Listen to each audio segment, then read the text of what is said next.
Okay guys, welcome to preschool. Today we're going to do hello, hello. Ready?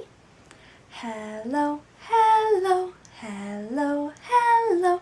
We welcome you today. Hello, hello, hello, hello, hello. We're glad you came our way to share with us a preschool day and be a friend in a very special way. Hello, hello, hello, hello. We welcome you today. Hello! Okay guys, now it's story time. Let's take out the books. We're going to read 2 or 3 today. The Big Brag. The rabbit felt mighty important that day on top of the hill in the sun where he lay. He felt so important up there on that hill that he started in bragging as animals will, and he boasted out loud as he threw out his chest, "Of all of the beasts in the world, I'm the best. On land and on sea, even up in the sky, no animal lives who is better than I." "What's that?" growled a voice that was terribly gruff.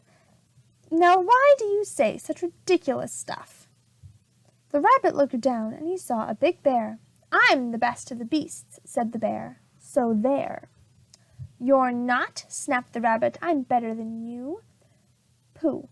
The boar snorted. "Again I say pooh. You talk mighty big, Mr. Rabbit, that's true, but how can you prove it? Just what can you do?" Thought the rabbit. Now what can I do? He thought and he thought, then he finally said, "Mr. Bear, do you see these 2 ears on my head? My ears are so keen and so sharp and so fine, no ears in the world can hear further than mine." "Humph," the bear grunted. He looked at each ear. "You say they are good," said the bear with a sneer, "but how do I know just how far they can hear?" "I'll prove," said the rabbit, "my ears are the best. You sit there and watch me. I'll prove it by test." Then he stiffened his ears till they both stood up high and pointed straight up at the blue of the sky. He stretched his ears open as wide as he could. "Shh, I am listening," he said as he stood. He listened so hard that he started to sweat, and the fur on his ears and his forehead got wet. For 7 long minutes he stood. Then he stirred, and he said to the bear, "Do you know what I heard? Do you see that far mountain? It's 90 miles off. There's a fly on that mountain. I just heard him cough." Now the cough of a fly, sir, is quite hard to hear when he's 90 miles off, but I heard it quite clear. So you see, bragged the rabbit, it's perfectly true that my ears are the best, so I'm better than you. The bear for a moment just sulked as he sat, for he knew that his ears couldn't hear things like that. This rabbit, he thought, made a fool out of me. Now I've got to prove that I'm better than he. So he said to the rabbit, "You hear pretty well. You can hear 90 miles. But how far can you smell?" "I'm the greatest of smellers," he bragged. "See my nose? This nose on my face is the finest that grows. My nose can smell anything, both far and near. With my nose, I can smell twice as far as you hear." "You can't," snapped the rabbit. "I can," growled the bear, and he stuck his big nose way up high in the air. He wiggled that nose, and he sniffed and he snuffed. He waggled that nose, and he whiffed and he wuffed. For more than 10 minutes he snaffed and he snuffed. Then he said to the rabbit, "I've smelled far enough." "All right," said the rabbit. "Come on now and tell exactly how far is the smell that you smelled." "Oh, I'm smelling a very far smell," said the bear. "Away past that fly on that mountain out there, and I'm smelling past many great mountains beyond, 600 miles more to the edge of a pond. And way, way out there by the pond you can't see is a very small farm. On the farm is a tree. On the tree is a branch. On the branch is a nest. A very small nest where 2 tiny eggs rest. 2 hummingbird eggs, only half an inch long. But my nose," said the bear, "is so wonderfully strong. My nose is so good that I smelled without fail that the egg on the left is a little bit stale. And that is a thing that no rabbit can do. So you see, The bear boasted. I'm better than you. My smeller's so keen that it just can't be beat. What's that? Called a voice from way down by his feet. The bear and the rabbit looked down at the sound, and they saw an old worm crawling out of the ground. Now, boys, said the worm, you've been bragging a lot. You both think you're great, but I think you are not. You're not half as good as a fellow like me. You hear and you smell, but how far can you see? Now I'm here to prove to you big boasting guys that your nose and your ears aren't as good as my eyes.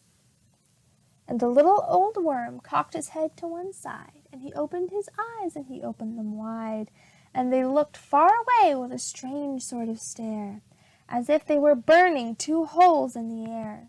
The eyes of that worm almost popped from his head. He stared half an hour till his eyelids got red. That's enough, growled the bear. Tell the rabbit and me, how far did you look, and just what did you see?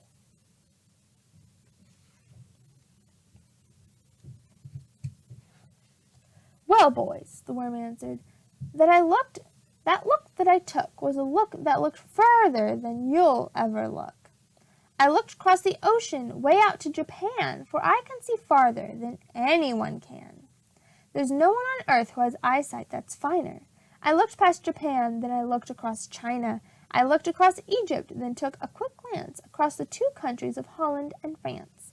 Then I looked across England and also Brazil, but I didn't stop there. I looked much farther still.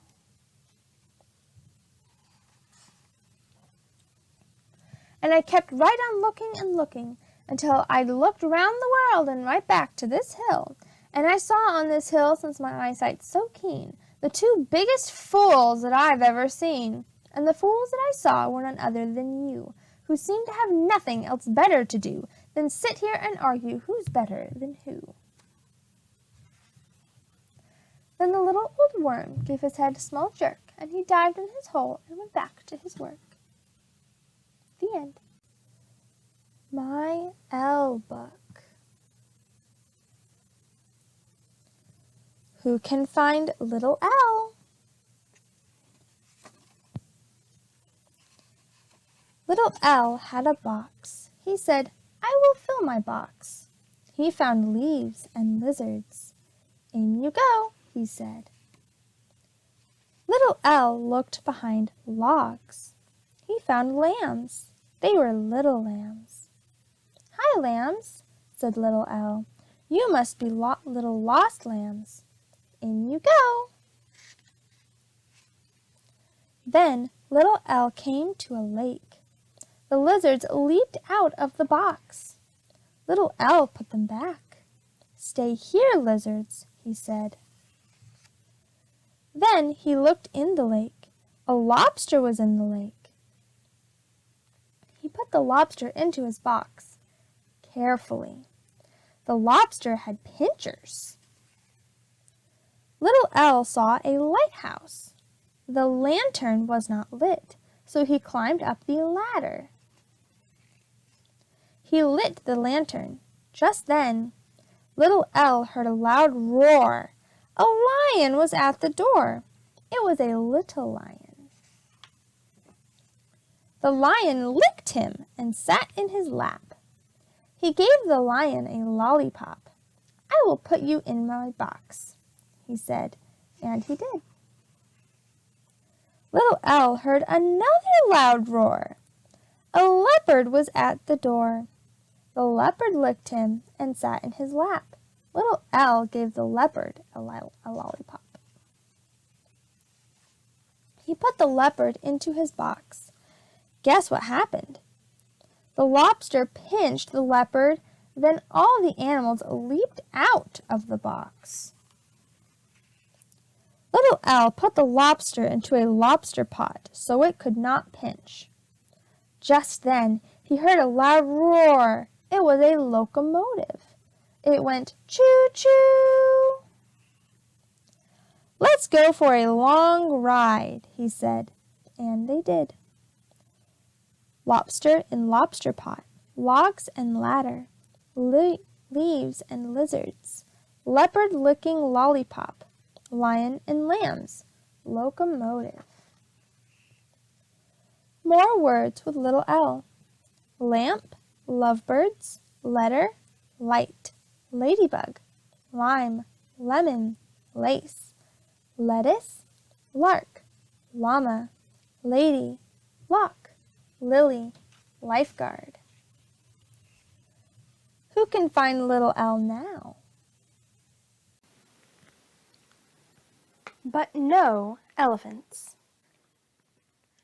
Grandma Tildy lived all alone. She worked hard every day. She had no time to play. One day a man came to her house. He was selling pets.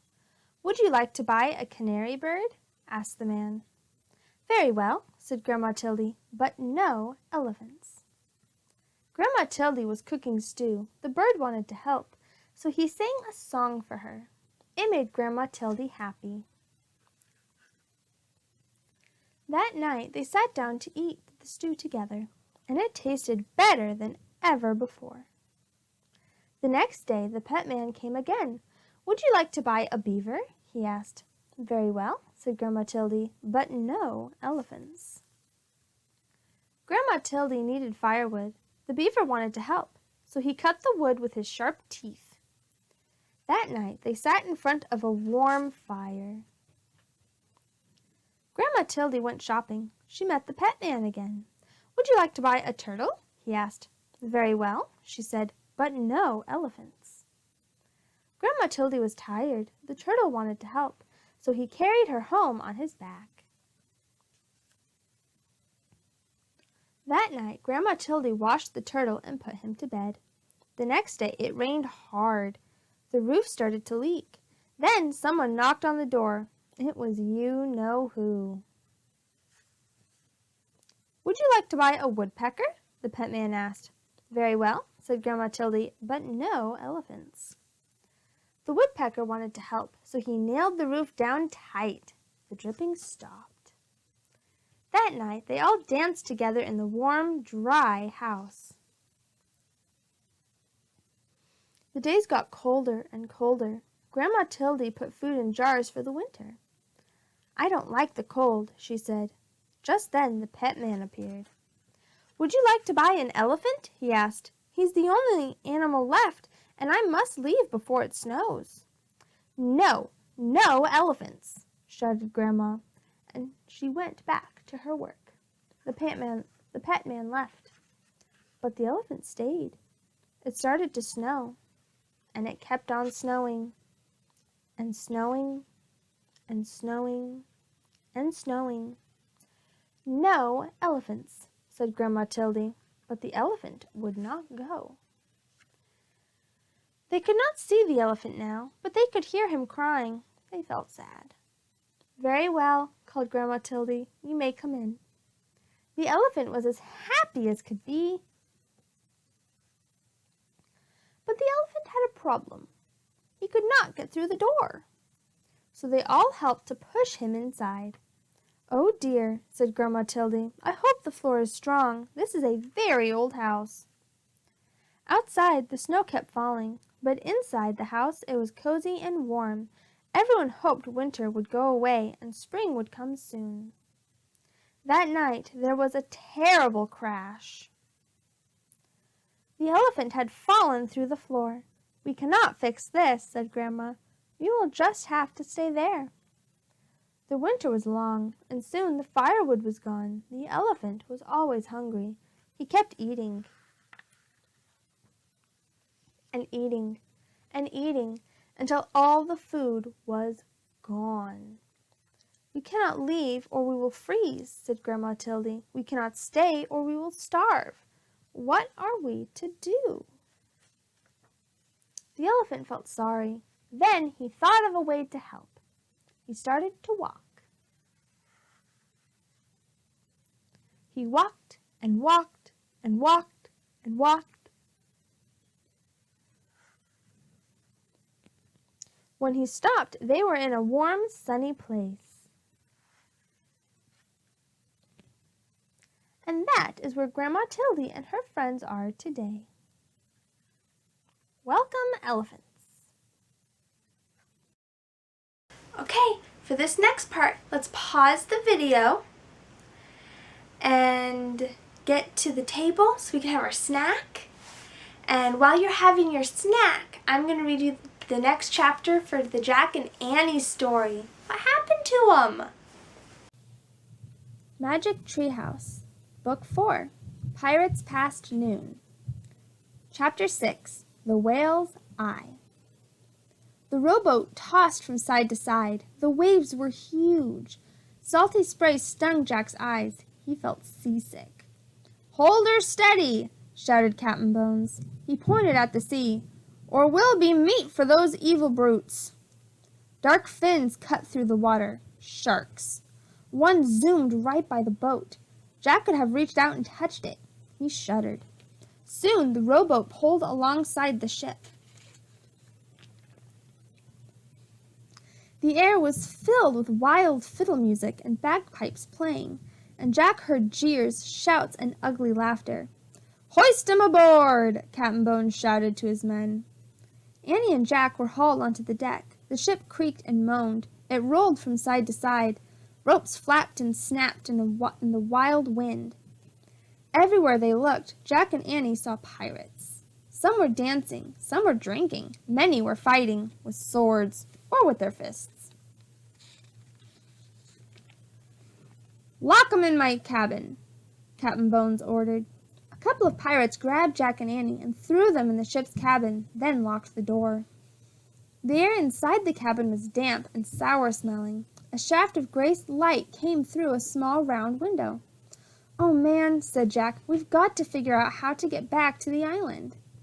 "So we can get into the treehouse and go home," said Annie. "Right." Jack suddenly felt tired. How would they ever get out of this mess? "We better examine the book," he said. He reached into his pack and pulled out the pirate book. He flipped through the pages. He looked for information to help them. "Look," he said. He found a picture of pirates burying a treasure chest. This might help. They read the words. Together they read the words under the picture. Captain Kidd was a famous pirate. It is said that he buried a treasure chest on a deserted island. The chest was filled with gold and jewels. "Captain Kidd," said Jack. "So that's the kid that Bones keeps talking about," said Annie. "Right," said Jack. Annie looked out the round window. "And Captain Kidd's treasure is buried somewhere on the island," she said. Jack took out his notebook and pencil. He wrote, "Captain Kidd's treasure on island." "Jack," Annie said. "Shh, wait a minute," he said. "I'm thinking." "Guess what I see," said Annie. "What?" Jack asked. He looked back at the book. "A whale." "Neat," he said. Then he looked up. "A whale? Did you say a whale?" "A whale, a huge whale, as big as a football field." Jack jumped up and looked out the window with her. "Where?" Jack asked. All he could see was the island, and stormy waves, and shark fins. "There," said Annie. "Where? Where?" "There. The island is shaped like a giant whale." "Oh, man," whispered Jack. Now he could see it. "See the whale's back?" said Annie. "Yep." The slope of the island looked like the back of a whale. "See his spout?" said Annie. "Yep." The palm tree that held the tree house looked like the spout of the whale. "See his eye?" said Annie. "Yep." A big black rock looked like the eye of the whale. "The gold doth lie beneath the whale's eye," whispered Jack. "Wow." Okay guys, ready? We're going to work on our alphabet flashcards. Ready, go! N for nines. G for guitar. D for duck.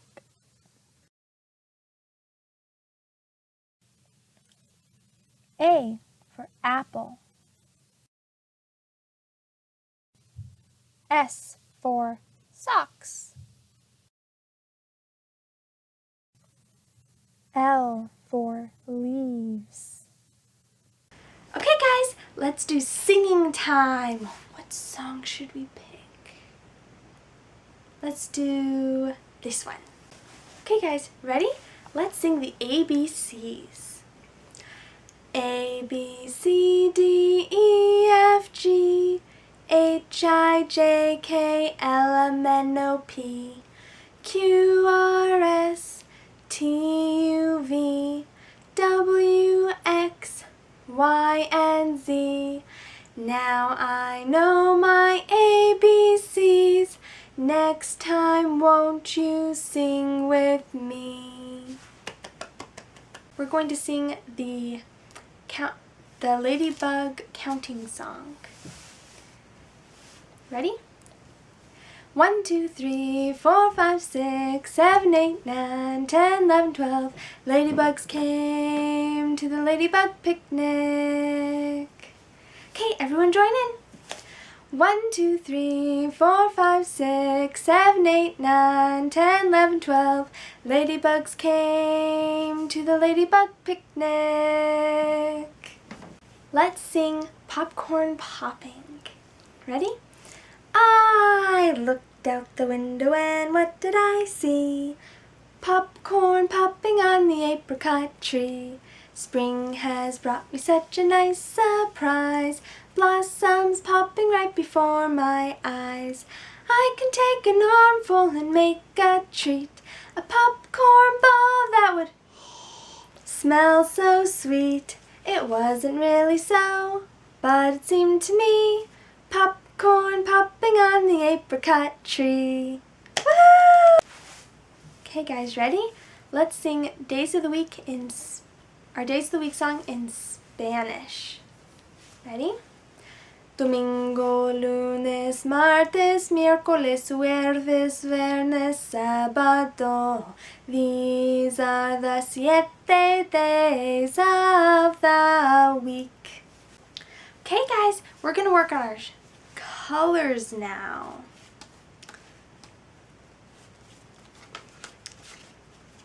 What color is this? This one is yellow. This one is red. This one is pink. This one's green. It's the color mixing chart. This one's blue. This color is black. This color is brown. This one is gray. You found orange.